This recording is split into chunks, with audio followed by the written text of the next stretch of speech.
Hai cái đứa này nó có cái ngân này nó kém quá thì con phải cho nó đi để cho nó theo kịp các bạn, nó chậm quá đọc được đâu, đọc vẫn phải đánh vần đấy.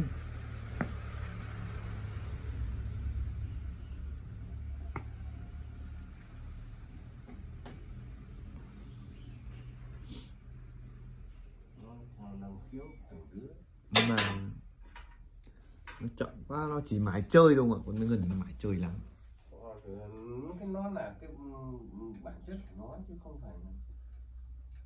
Nên là cứ bắt nó đi cho nó đi học. Nó rất mải chơi, nó nhận mặt chữ cũng rất nhanh. Mà không, con bé thì cứ bảo là học thì vài hôm nó học được, nhưng mà cả nó đi chơi vài hôm nó lại quên.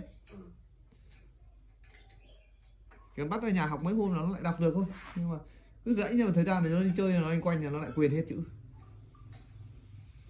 Cứ học trước quên sau.